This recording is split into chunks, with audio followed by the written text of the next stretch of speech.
This Torah class is brought to you by TorahAnytime.com. Okay, very interesting question. Are you allowed to daven Arvit before Shkiat HaChama, before the sun sets? It's a big question, right? Could you daven Mariv before sunset? Not before it's Tzeit HaKol Chavim, before sunset. So Tosfot brings Machloket, the Rabbanan and Rabbi Yehuda. The Rabbanan say you can't daven until Shkiah. Rabbi Yehuda says you're allowed to daven Arvit after Plag HaMincha. So it's Machloket Tanaim. So it would seem that we could bring a proof that you're allowed to daven Arvit before Shkiah from this week's Parsha. Because the Pasuk says, Vayifka ba'makom, ein pigia ela tefila, Yaakov davened Arvit, Vayolen sham, he slept there, kiva hashamesh, because the sun set. That means he davened Arvit before sunset. How is he allowed to do that? You hear the question? The Pasuk says openly, Yaakov Avinu davened Mariv before sunset. How is he allowed to daven Mariv before sunset? Another question. What was Yaakov Avinu doing for 14 years before this night? He was learning Torah. Did he sleep? He didn't sleep for 14 years. Lo shachav balayla. Does the Torah say one word about his learning? Not one word. But the one night that he goes to sleep, the Torah jumps on him. Oh, he went to sleep. Could we get more negative than that? He learns Torah for 14 years. We don't have one nice thing to say about him. All of a sudden, he goes to sleep in year 14. Oh, he's sleeping.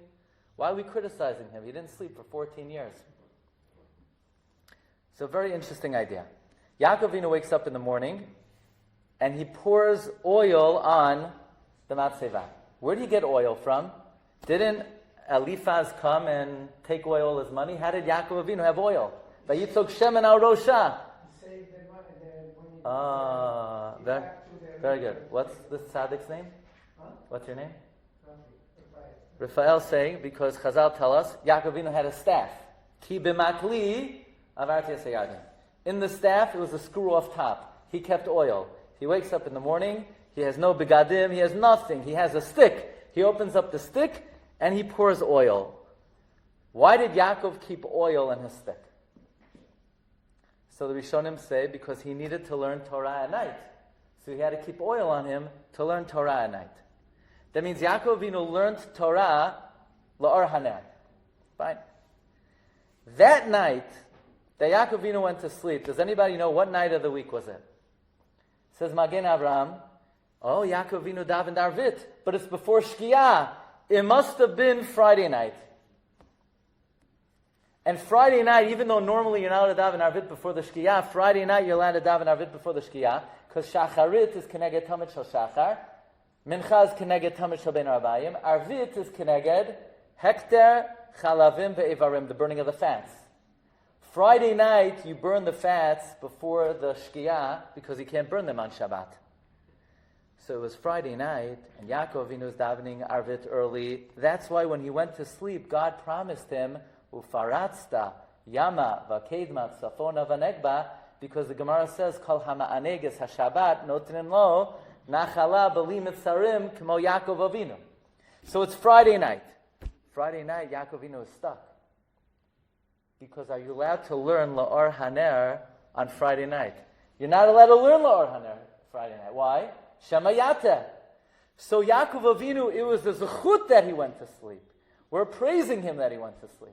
Every other night Yaakov Avinu stayed up, but this night he had to go to sleep. So what did he do for 14 years? When you're in the yeshiva, you're allowed to learn La'or Haner. Because if somebody's next to you, Rabim Madkiri Hadadi, the tzibur reminds each other.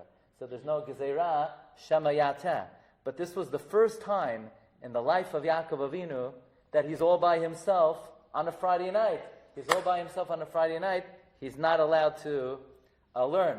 So the Torah is not criticizing Yaakov Avinu. The Torah is being mishabeach Yaakov Avinu. Vayishka b'makom ahu. And God comes to him, he says, you're ma'aneges HaShabbat, nosnin lo nachala b'li mitzarim. You've just experienced another Torah class brought to you by TorahAnytime.com.